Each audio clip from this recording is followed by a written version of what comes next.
Komið þið sæl og takk fyrir að koma hérna og nenna að hlusta á mig. Ég hérna í því sem var þekkt í lagadeildinni sem svona óvinsalasta slotti í munnlegu prófunum, en þeir eru búin að borða þannig að það er allt í lagi.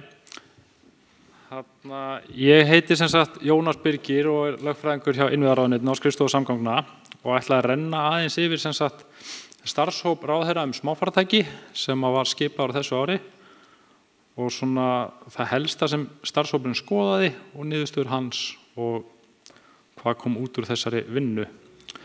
Svona almennt starfshópinn, hann var skipaður í janúar þessu ári. Það var svona nokkurs konar viðbragð við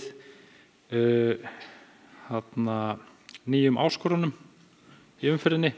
Ástæði þess að ég set orðið nýjum í gæsalappir er svo að það hafa nú verið ákvæðið þessi tæki í lögum frá árinu 2004 og ef maður skoðar lögskýringargögn að baki því ákvæði þá segir að slík tæki hafi á síðustu árum sem sagt aldamótin verið að ryðja sér til rúms og eitthvað verið innflutning en það er náttúrulega ekkert á við það sem er í dag.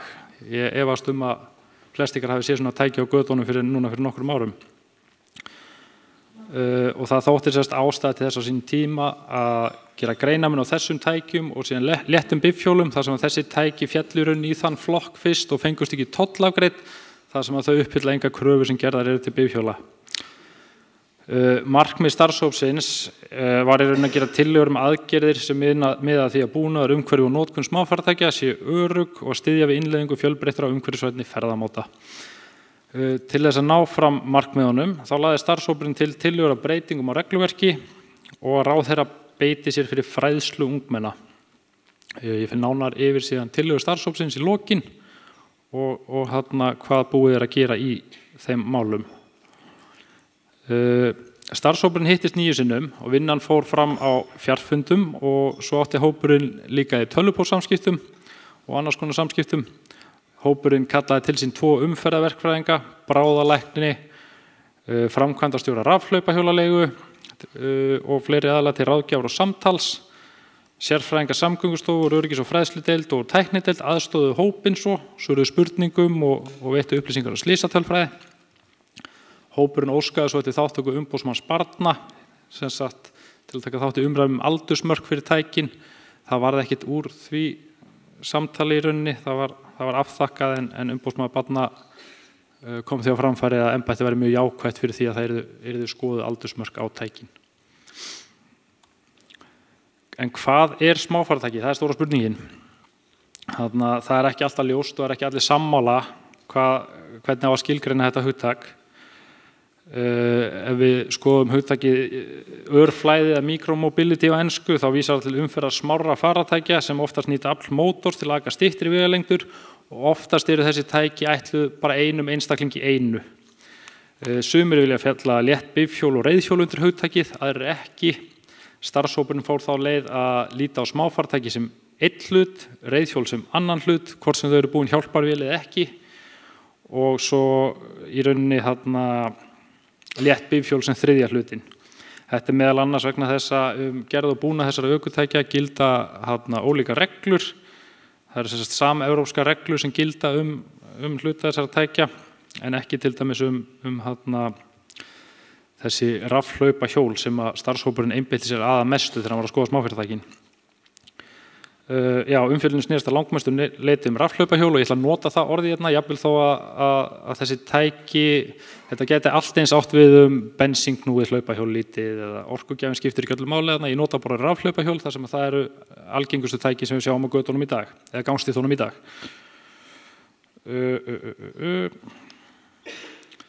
Hérna er ég með svona smá samanburð á flokkum reiðhjóla með hjálparvél, rafhlaupahjóla og léttra bifhjóla. Og eins og þið sjáu þarna þá er reiðhjól B, það er svona reiðhjól með hjálparmótor, þar sem að hámarksaflið er ekki meiri en 0,25 kW og afköstin minnka smám saman og stöðvast alveg þegar hjólið hefur náð hraðanum 25 eða fyrir ef hjólreiðamaðurinn hættir að stíga hjólið. Reiðhjól C, það er í rauninni þessi C-flokkur reiðhjóla samkvæmt umferðarlögum. Það er lítið vélknúið ökutæki sem ekki telst til létts bifhjóls og er hannað til aksturs á hraða frá 6 upp í 25 km/klukkustund og undir þessa skilgreiningu fellur meðal annars vélknúið hlaupahjól og önnur tæki. Þið sjáið að þarna það eru ólíka reglur sem gilda notkun þessara tækja, til dæmis má aka reiðhjólum með hjálparvél nokkurn veginn hvar sem það er ekki að tryggja þau eða skrá þau. Rafhlaupahjólum og þess háttar tæki má ekki aka á akbrautum, það er aðeins á gangstéttum, göngustígum og hjólastígum.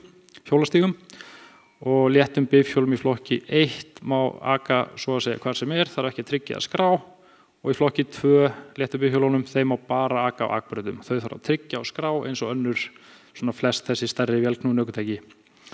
Þannig að það eru ólíka reglur sem gilda þessi tæki og þær taka svona nokkurn veginn mið að hraða, stærð og gerð tækjanna.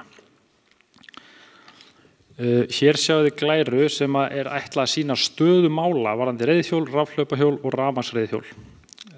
Hefðbundin reiðhjól eru þarna langstærsti flokkurinn í innflutningi allt til ársins 2020 þegar gríðarlegur vöxtur varði innflutningi rafhlaupahjól til landsins. Tæplega 20.000 tæki flutt inn. Fram til þessa höfðu nokkur þúsund tæki verið flutt inn og árið 2021 voru flutt inn 8.000 tæki. Hugsanlega hefur heimsfaraldurinn eitthvað að segja þetta það ár. Til samanburðar þá má geta þess að 17.000 reiðhjól eru flutt inn vanalega hverju ári. Stærsta rafhlaupahjólin með 3.000 hjól á sínum snærum og það reikna með því að þar verði farnar 2,5 til 3 milljónir ferða á þessu ári, með hjólum þeirra leigu á þessu ári. Og svo reikna með því að 25 til 30.000 rafhlaupahjól séu í notkun hjá einstaklingum, í einkaeigu, og það verði farnar 5 til 9 milljónir ferða á slíkum hjólum á þessu ári.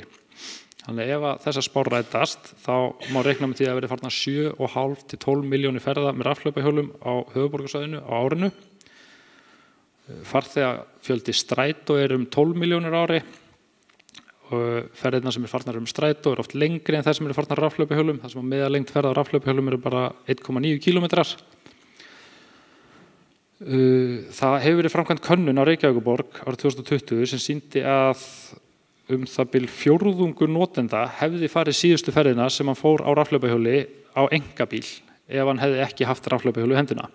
14% hefði farið með strætó, 7% hjólandi og afgangurinn gangandi, helmingur. Og samkvæmt þessu þá virðist notkun þessar smáfartækja eða rafhlaupahjóla draga töluvert úr notkun bifreiða, að minnsta kosti á þessum styttri leiðum, sem minnkar þá leið koltvísýringslosun og dregur úr umferðartöfum. Þannig að notkun þessara tækja virðist vera með jákvæð, þrátt fyrir að það séu ákveðnar áskoranir sem við stöndum frammi fyrir, tengdar notkun tækjana. Ef við skoðum aðeins hvaða reglur gilda hér á landi rafhlaupahjól, þá falla rafhlaupahjól í svokallaðan C-flokk reiðhjóla. Þetta telst til reiðhjóla í dag. Þó að þetta sé, þegar maður horfir á tækin og horfir á hefðbundi reiðhjól, þá er augljóst að þetta eru nokkuð eðlisólík tæki. En þetta hefur í för með sér almennt verið að fylgja sömu reglum á reiðhjóli þegar ekið á rafmagnshlaupahjóli. En þó er ekki heimilt að aka rafhlaupahjóli á akbraut, ólíkt því sem gildir reiðhjól. En meginreglan er svo að reiðhjól skulu nota á akbrautum. Svo má sjálfsögðu ekki aka rafhlaupahjóli með ökumaður ekki færum að stjórna ökutækinu örugglega, svo vegna áfengis eða lyfjaneyslu, og fólk 15 ára og yngri eiga að nota hjálm á þessum tækjum líkt á reiðhjólum. Starfshópurinn skoðaði hvaða reglur gilda í nágrannalöndunum og skoðaði reyndar fleiri ríki heldur en eru birt hérna á þessari töflu, skoðaði meðal annars regluverk á Spáni og fleiri ríkjum. Rétt að taka fram að þessi tafla var unnin í sumar þegar starfshópurinn var að störfum og reglurnar á þessu sviði þær að breytast frekar hratt, og sem dæmi þá held ég nokkuð sem að Norðmenn séu núna búin að setja 12 ára aldurstakmark á notkun tækjana sem var ekki þegar taflan var unnin. Og eins og við sjáum þá eru ríkin svona almennt að miða við 20 til 25 km hámarks hönnunarhraða á þessum tækjum. Þau eru ýmist með mörk á þyngd eða afl tækjana sem er ekki hér. Öll ríkin heimila notkun þeirra á akbrautum, ólíkt Íslandi, og Danmörk er síðan eina ríki, það er nú frekar stutt síðan þau settu hlutlæg viðmið þegar kemur á ölvun, það er miðað við 0,5 prómil áfengis í blóði, sem eru sömu viðmið og eru varðandi ölvunarakstur almennt, bara bifreiðum og mótorhjólum. því það er refsivert að stýra rafhlaupahjóli þar í landi ef þú mælist með, ef það er meira en 0,5 prómil áfengis í blóðinu þínu. Danir hafa svo líka sett 15 ára aldurstakmark á tækin, en yngra fólk má nota tækin í fylgd með fullorðnum og síðan á sérstökum svona leiksvæðum og útivistarsvæðum. Þannig að börn mega nota tækin en ekki í almennri umferð, ekki nema að vera þá í fylgd með fullorðnum. Svo til viðbótar þetta sem kemur fram á töflunni, þá mætti bæta við að Danir hafa sett, þeir eru nú þekktir reiðhjólaþjóð og hafa ekki viljað innleiða hjálmaskyldu fyrir reiðhjólafólk, en þeir hafa sett á hjálmaskyldu fyrir notendur rafhlaupahjóla í öllum tilvikum og það liggja háar sektir við að brjóta gegn þeim reglum, sem sagt ef að einstaklingur notar rafhlaupahjól og er stöðvar að lögreglu ekki með hjálm, þá er það 1500 danskar krónur sem að viðkomandi þarf að greiða til ríkisins, sem er tæpar 30.000 krónur held ég í dag, rétt undir. Já, starfshópurinn skoða líka reglur annarra ríkja, en þær eru mjög ólíkar, það er ekki til neitt samræmt regluverk þessi tæki eða notkun þeirra, ólíkt því sem að gerist svona önnur faratæki á borð bifreiðar, bifhjól, léttbifhjól og svoleiðis. Sums staðar eru hjólin einfaldlega bönnuð, það er eitt ríki sem er með þá reglu og þau eru eiginlega bara bönnuð, en svo er svona prófunarverkefni í gangi með svona undanþágum fyrir ákveðin svæði, þannig að þau eru til staðar þar. Spánverjar er búin að setja nokkuð strangar reglur og já, þar til verði til samræmt evrópskt regluverk, þá má búast við því að þetta verði svona svolítið ólíkt milli ríkja, þessar reglur sem gilda tækin, hámarkshraða, hönnun, notkun, aldursmörk og annað. Hérna setti ég inn bara smá súlurit sem að ég fékk frá kollega mínum. Þetta sýnir sem að við fengum frá Samgöngustofu. Hér sjáum við súlurit yfir alvarlega slasaði umferð og hlutfall óvarna vegfarenda.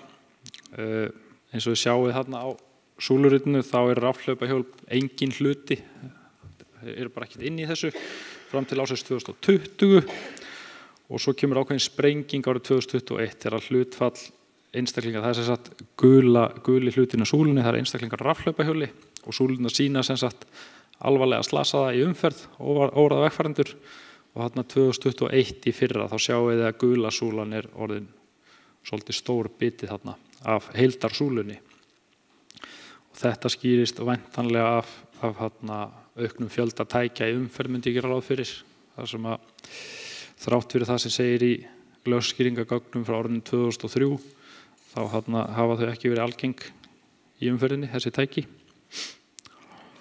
Hér er mynd úr bók sem heitir Handbook of Road Safety Measures, hún er komin nokkuð til ára sinna, þarna er ekki gert ráð fyrir rafhlaupahjólum en hún gefur okkur samt svona ákveðna vísbendingu það hvar notendur rafhlaupahjóla myndu hugsanlega lenda í þessu grafi. Ef þið skoðið þetta og sjáum við að öryggi óvarna vegfarenda þá er bílstjóri og farþegi í einkabíl, hann er með stuðlinn 1 meðan að rútu eða strætófarþegi með 0,5, þannig að það er öruggast. Gangandi vegfarandi, þarna töluvert fyrir ofan, meira áhætta, hjólreiðamaður aðeins fyrir ofan, svo eru komin í mótorhjólamann og svo þau komið upp í létt bifhjól eða moped, vespa eins og flesti kalla þetta. Þá sjáum við að þar er áhættustuðlinn orðinn, öryggisstuðlinn orðinn töluvert svona óhagstæðari og ef við rýnum aðeins í þetta þá sjáum við að það virðist vera sem svo að það er svona kannski stærð og þyngd ökutækisins sem hefur einhver áhrif í að verja fólkið en hraðinn vissulega líka.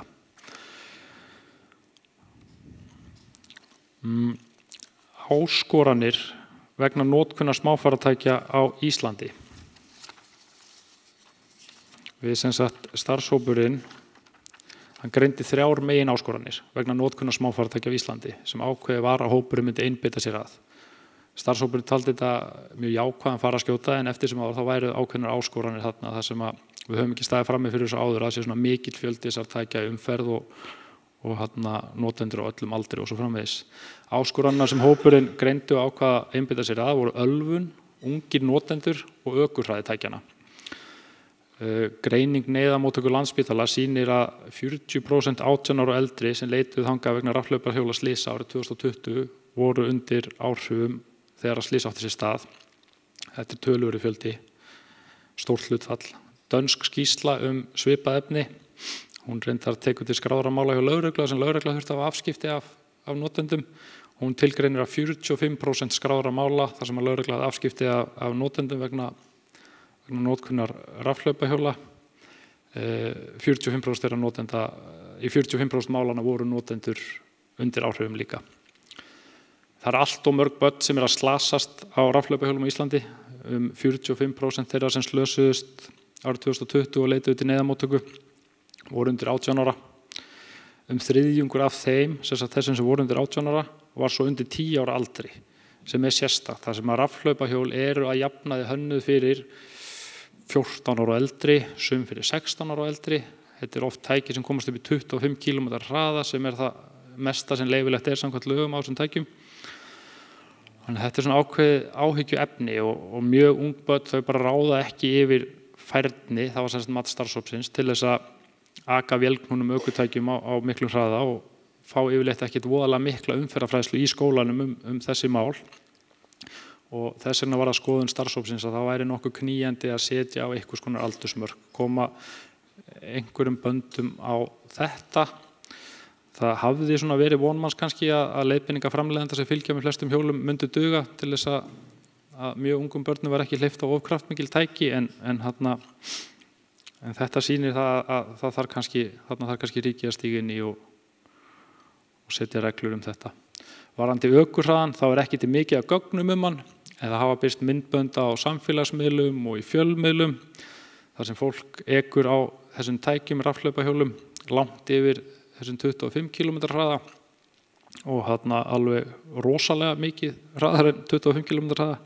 Það hefur borið á því að hraðatakmörkurum þessara hjóla sé breytt þannig að þau aka jafnvel alltaf þrefalt hraðar og ef við þreföldum 25, ég ekkert voðalega sleipur í stærðfræði, en þá erum við konum með 75 km hraði. Það gríðarlegur hraði held ég til þess að standa á svona tæki í umferð. Í greiningu neyðarmóttöku Landspítalans kom svo fram að frá 2020 að það talið að hraði sé orsök í 60% slysa. Þannig að það töluverður fjöldi líka. Þannig að við erum komin með ölvun og hraða sem alveg stóran hluta orsakana fyrir þessum slysum. Svo kannski rétt að minnast á það hefur eitt banaslys orðið með notkun svona tækis 2021, í fyrra seint á árinu.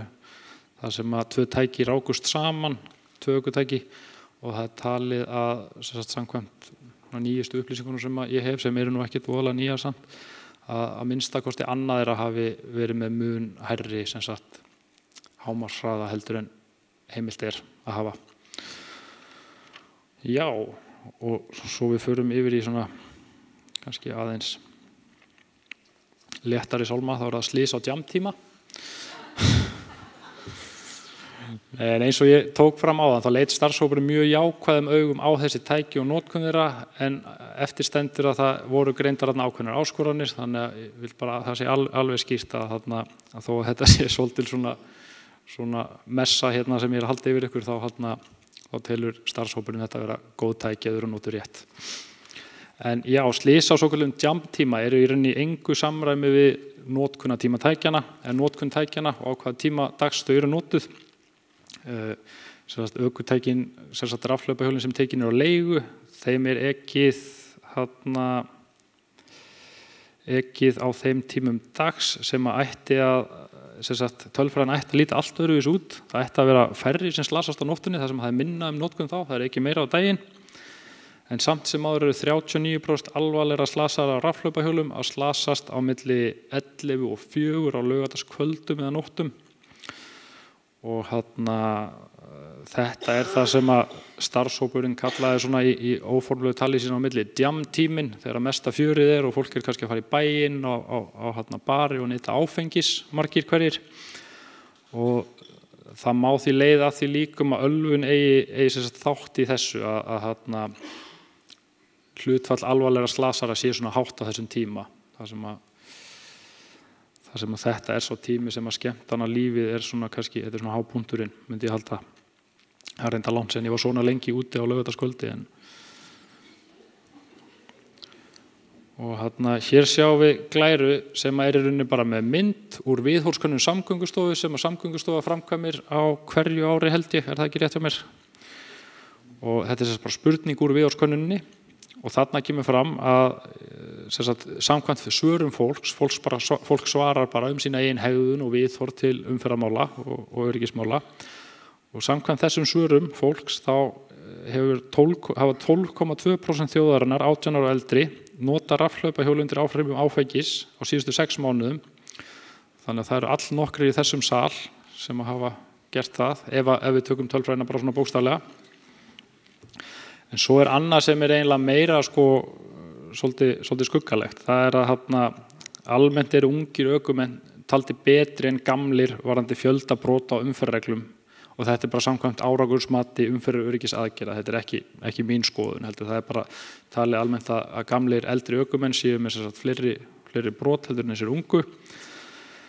En samkvæmt viðhorfskönnun Samgöngustofu þá hafa 40% yngstu notendana sem voru aðspurðir, það eru notendur á aldrinum 18 til 24 ára, 40% þeirra höfðu ekið undir áhrifum áfengis á rafhlaupahjóli. Við tala næstu í helming fólks á aldrinum 18 til 24 ára sem svöruðu þessu væntanlega satt og rétt og hafa á síðasta hálfa árinu nota þessi tæki undir áhrifum áfengis. Ég held að þetta sé bara mikið áhyggjuefni og þarna þurfum við eitthvað að koma til, vonandi viðhorfsbreyting frekar en að þurfi meiri afskipti að fólk þurfa að fara að lenda í því að vera sektað eða slasast, það verður hræðilegt. Svo það önnur áskorun sem voru börn og rafhlaupahjól. Og ég var í rauninni svolítið búinn að koma þessu á framfæri sem stendur á glærunni, bara áðan.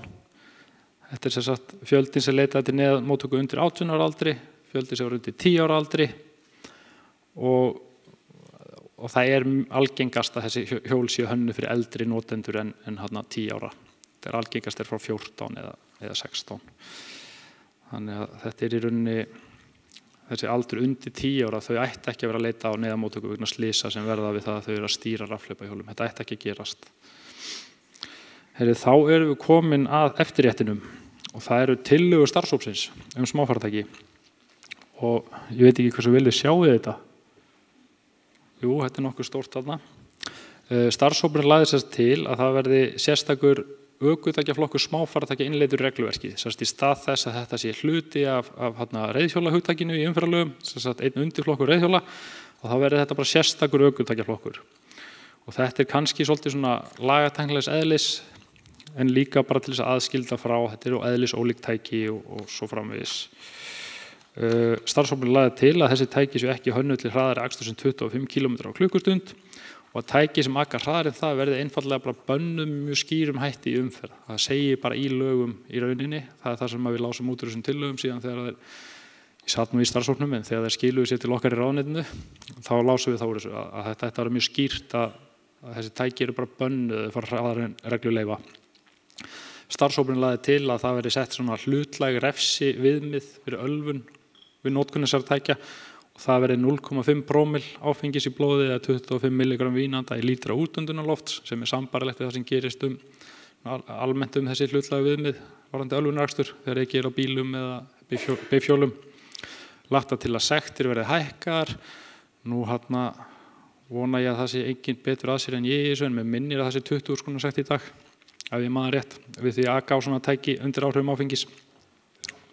30, já, lögreglan með þetta að sjálfsögðu en það engin hlutlæg viðmið í dag, engin mörk þarna í rauninni lögreglunni gert að meta þetta svolítið hvort að þú sést hæf eða hæfur í að stýra þessum tækjum þannig að þetta var svona ára vonir starfshópsins stóð til þess að þetta getur auðvelda lögreglunni störf sín það var bara mælanleg viðmið. Starfshópurinn lagði til að verið sett 13 ára aldurstakmark á notkun þessara tækja en hjálmaskylda miðist við yngri en 16 ára líkt og með reiðhjól. Hópurinn, já, varðandi ölvunina líka þá komu fram sjónarmið það hvort það ætti kannski að hafa hærra viðmið heldur en gerist með bifreiðar og bifhjól, hærra viðmið heldur 0,5 prómill og niðurstaðan verður í rauninni svo að leggja bara til nákvæmlega sömu viðmið og eru annars að finna í umferðarlögunum og þetta sama leið og Danir hafa farið. starfshópurinn lagði til að það verið sérstaklega bannað með skýrum hætti að breyta smáfartækjum, léttum bifhjólum eða rafmagnsreiðhjólum svo þau komist hraðar en leyfilegt svo vélarafli knýi tækin hraðar en leyfilegt Þetta þegar bannað, þú mátt ekki vera í rauninni að ef þú ert á rafhlaupahjóli sem kemst á 60 þá ert í rauninni ekki á rafhlaupahjóli eða þá ert ekki á reiðhjóli samkvæmt lögunum í dag, þá ertu komin á bifhjól en bifhjólið þetta uppfyllir engar kröfur sem gerðar eru til slíkra tækja, þannig að þetta ekki heimilt í dag en þarna meiningin að gera þetta svona skýrara og vonandi að auðvelda lögreglunni störf sín í leiðinni. Starfshópurinn lagði til að ráðherra beiti sig fyrir því að umferðarfræðsla verði hluti af aðalnámskrá leik-, grunn- og framhaldsskóla líkt og 112. grein umferðarlaga kveður á en svo ekki í dag og svo lagði starfshópurinn það til með þeim fyrirvara að þetta í aðeins við ef að tillögur varðandi ölvun og aldursmark ganga eftir þá lagði hópurinn til að það að heimila að aka smáfartækjum á götum þar sem leyfður hámarkshraði 30 km á klukkustund eða minni og þetta sem sagt hluti af því að greiða fyrir svona þessum umhverfisvænu faraskjótum og notkunin fer voða mikið fram hérna niðri í miðbæ og það eru ekki allar stéttirnar hérna með hendugar í aka svona tækjum, kannski hafið prófað það, ég hef prófað það og ef ég segi meðan ég hérna eftir gangstéttunum þá heyrðist svona þannig að já og ástæðan fyrir því að starfshópurinn leggur ekki til að þessi heimila á öllum akbrautum í rauninni svo að það talir stafa hætta af því fyrir notandann. Tækin eru minna sýnileg en til dæmis reiðhjól með ljósum og létt bifhjól og bifreiðar. Það er bara staðreynd, fólk minna sýnilegt á þessu heldur nú hinum tækjunum. En það var svona talið forsvaralegt að heimila þetta þarna. Og svo það sem sagt, hvað erum við samt að gera með þessar tillögur? Höfum við gert eitthvað? Ráðherra féllst á allar tillögur hópsins og sagði hrindi þessu í verk. Nú hafa sem sagt, núna í gær voru birt í samráðsgátt stjórnvalda á vefnum island.is. Herði, ég hef 3 mínútur eftir. Drög að frumvarpi til laga breytingu á umferðarlögum. Þar sem meðal annars brugðist við tillögum starfshópsins, auk þess sem aðrar breytingar eru lagðar til, meðal annars varðandi innleiðingu Evrópureglna og annað sem kemur þessu mál ekki við. Og þar lagt til að það verði sem sagt aðskilinn ökutækjaflokkur sem til dæmis rafhlaupahjól falla í og önnur smáfartæki getur líka fallið í. Sömu reglur gildi að mestu leyti notkun smáfartækja og reiðhjóla. Refsivert verði að aka smáfartæki ef áfengismagn í blóði yfir 0,5 prómillum. Gert refsivert að breyta smáfartæki, léttu bifhjól og reiðhjóli með hjálpavél, svo hraði verið meira en lög gera ráð fyrir. Þarna innsláttarvilla, lágmarksaldur verið 13 ár og börnum úrlíkum 15 ár og yngri áfram skylt að nota hjálm. Sem sagt, það stendur þarna lágmarksaldurinn verið 16 ár en það eru 13 ár sem voru lögð til. Gert ráð fyrir því að það verði sinni í reglugerð svona nánar kveðið á flokkun smáfartækja og gerð þeirra búnað með reglugerð eins og gert með önnur ökutæki. Og ég vil bara hvetja alla sem eru hérna til þess að kíkja inn í samráðsgáttina, skoða frumvarpsdrögin og skila inn athugasemd. Og það bara hvort heldur sem ef það til þess að lýsa yfir ánægju sinni með drögin eða tillögurnar, endilega gera það. Og líka ef það eitthvað sem mætti betur fara, þá samráðsgáttin, hún mikið hjálpartæki fyrir stjórnvöld í að vinna regluverk og það farið yfir allar umsagnir og þær eru skoðaðar og metnar.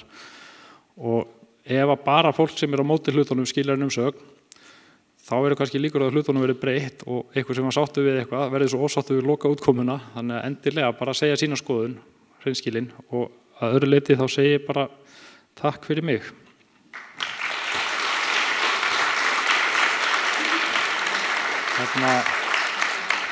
Já, við erum samkvæmt tímaplani, ættum við ekki að leyfa spurningar en þá held ég að það yrði uppþótt hérna bara. Við grunar það séu alltaf einhverju sem vilja spyrja, skulum bara byrja hérna. Ég hef 50 sekúndur. Já, ok. Ég nota bara 49 sekúndur, en það alltaf leið. Einar Guðmundsson heiti ég og mér langaði að spyrja þig varðandi, þú sagðir að það væri hugsanlegt að reglugerður búnað þessara farartækja yrðu samræmdar í sambandi við EES eða eitthvað slíkt. Nú var reglugerðum gerðabúna reiðhjóla í samráðsgátt árið 2020. Það þýðir það frestun á henni eða það verður frestun sem sagt? Þetta góð spurning. sem sagt varðandi samræmt evrópskt regluverk þá ekki svo ég veit til þá ekkert í farvatninu þar en ef af því verður þá væntanlega munu sem sagt aðildarríkin í þessu samstarfi þurfa að taka tillit til þeirra en það ekkert verið að bíða eftir neinu slíku núna í raun reiknað með því að þegar ef að þetta frumvarp samþykkt og sem að bara vonandi verður að þá verði sem sagt ákveðin breyting á þeim drögum sem höfðu verið gerð sem sagt drög að reglugerð gerðarbúna reiðhjóla hún tók til rafmagnshlaupahjóla en þá reiknað með því að það verði ákveðnar breytingar á því að það verði hugsanlega sérstök reglugerð fyrir smáfartækin þar sem að þau verði ekki lengur reiðhjól þannig að hún svolítið á ís núna en ég veit að sérfræðingar í ráðuneytinu og Samgöngustofu iða alveg í skinninu að fá að skrifa þessi drög upp á nýtt og svo ný drög fyrir smáfartækin ef af samþykkt frumvarpsins verður. Takk. Vonandi að svara spurningunni. Takk. Heyrðu, já, Sindri Freyr, takk kærlega fyrir þetta. Ég ætla að byrja að fagna því að það í tillögunum að hlaupahjólum megi að vera á götunum. Það flott framfaraskref. Tveir hlutir, örsnögt. Annars vegar það rétt skilið eins og fréttir berast núna af að það verði alltaf 2 ára fangelsisvist að hámarki við ölvunarakstur á hlaupahjólum. Eða eins og stendur í lögunum með ákvæði lögin til sú breyting að sekt eða fangelsisvist allt að 2 árum skuli liggja við akstri smáfarartæki undir áhrifum áfengis. Og svo vildi ég bara árétta varandi banaslysið að það þá nýjar upplýsingar að þetta voru 2 rafmagnshlaupahjól, ekki rafmagnshlaupahjól og breytt léttbifhjól eins og fréttir bárust Já, varðandi fyrri punktin þá bara verði ég að viðurkenna að ég gæti kannski fengið smá aðstoðina. Gauti, nú eru 2 refsiákvæði í umferðarlögunum. Manst þú í hvort sérfræðingar ráðuneytisins ákváðu að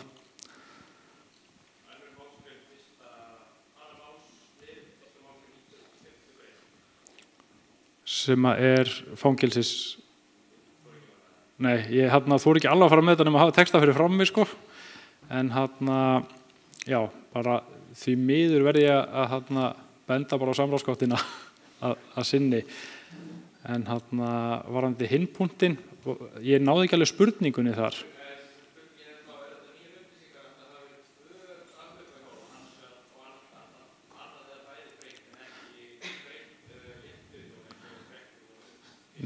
Nei, ég sagði 2 tæki Ég sagði 2 rafhlaupahjól og ég átti við bara 2 farartæki og annað var rafhlaupahjól skilst mér og ég bara þori ekki að fara alveg með það sem það ekki búið að birta skýrslur eftir sem ég best veit hverra gerðar hitt tæki var. Einhverjum með fleiri spurningar? Ég heiti Kjartan Magnússon, ég vil þakka Jónasi Birgi fyrir gott erindi og starfshópnum fyrir hans störf. Við ræddum þessi málsóldið í borgarstjórn Reykjavíkur í vikunni þar sem ég flutti tillögum að það gripið til aðgerða til að stemma stigu við hættulegum hraðakstri á göngu- og hjólastígum og eitt af því sem við komum upp í umræðunni og ég hef reynda fengið margar ábendingar það þetta merkingarleysi á göngustígunum að það ýmsir sem ná í skottið á þessum rafhjólamönnum sem hjóla mjög hratt en rafhjólamennir svara bara fyrir sig að segja það enga merkingar. Þetta kannski ekki menn sem eru beint eins og ágættir menn hér liggja á netinu yfir lagabálkum Alþingis og reglugerðum. Þannig að þeir segja bara, sorry, það enga merkingar. Þannig að það hlýtur á mig að bara kæra hann í sattum menn vilja. Þetta bara þetta daglega viðhvað sem út af stígunum. Og við vorum veltaði fyrir okkur hjá borginni. Hvað okkur heimilt að gera? Okkur fannst að liggja svolítið í hlutarins eðli að ef það má ekki aka hjólum sem komast hraðinu 25 km stígunum þá sé hámarkshraðinn ekstra þar mjög nálægt 25-30 kannski og sem sagt hvað til lögfræðingurinn mega sveitarfélög setja upp bannskilti á stígunum þar sem eru beinir spanna bara keyra yfir einhvern tilteknum hraða eða þyrftu þetta að vera boðskilti sem sagt blá boðskilti þar sem feli í sig boð en ekki bann sem sagt þetta heimilt núna og eitthvað í ykkar drögum eða sem við komum á samráðsgáttina sem kveður betur á þetta? Takk fyrir þetta. Það ekkert í drögum sem tekur sérstaklega á þessu, merkingum hjólastíga ef ég skilji rétt, eða gangstíga. en tækin sem slík þau mega ekki vera hönnuð til þess að fara hraðar en 25. Það hafa ekki verið settar upp bannmerkingar neinstaðar á hjólastígum, sem sagt hraðatakmarkanir segi ég, sem sagt samkvæmt reglugerðum umferðarmerki á hjólastígum, gangstéttum eða göngustígum svo ég viti til. Mér skilst að það hafi eitt sveitafélag á höfuðborgarsvæðinu sett upp svona sínar eigin merkingar, kannski leiðbeinandi, sem að þá ég efast að lögreglan myndi sjá sig fært að sekta fyrir brot gegn því að akahraðarinn segir á þeim skiltum. Þetta eitthvað sem að væri bara mjög vel þegar að fá erindi inn í ráðuneyti ef að þið telji ástæðu til þess að skoða þessi mál. Sem sagt, þú ert þá að meina hefðbundin hraðatakmarkandi skilti, bara samkvæmt reglugerðum umferðarmerki eða ekki rétt. Já, akkurat. Það væri bara vel þegið ef þið telji ástæðu til að fá erindi þetta, bara tölvupóst eða við getum skoðað þetta í sammenningu. Takk. Já, ég næstur, ég heiti Ásbjörn. Mér langaði að spyrja þig hvort það mætti nota kannabis og vera á rafmagnshlaupahjóli og hvernig þú veist hvernig aðrar þjóðir hollendingarnir hafa til dæmis leyst það. Í dag? Sko, í dag regluverki hér á landi þannig að þú mátt ekki vera ófær um að stjórna hjólinu, hvort það var ófær eða ég held að það sé ófær um að stjórna hjólinu.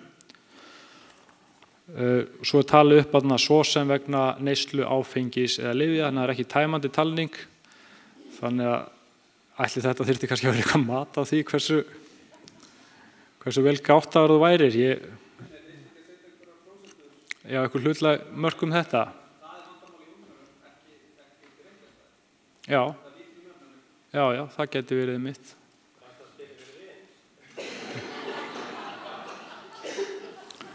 En það þá náttúrulega spurning hvort það þyrfti þá ekki bara tilvísun þarna að því var rafhlaupahjólin í fíkniefna ákvæði umferðarlögum og svo í reglugerðum sektir og önnur viðurlög, þar eru talin upp ýmsu fíkniefni og efni og sem sagt þar segir hver sektin og refsingin við því að aka með svo mikið magn í blóðinu, þannig að það spurning hvort það séu kannski tilefni til þess að setja líka á hlutlæg viðmið það, ekki bara svona matskennt viðmið þar sem þarf að kalla til lækni jafnvel til að meta ástandið. Þetta bara mjög góð ábending. Hveti til að senda hana líkin í samráðsgáttina svo við séum þetta skriflegt. Takk. Höfum tíma fyrir eina í viðbót. Já, ein létt spurning. Erlendis þá leigunum gert eða úthlutað ákveðin svæði sem að þeir þurfa, sem eru svona eiginlega bara löggild svæði að leggja þessum rafhlaupahjólum.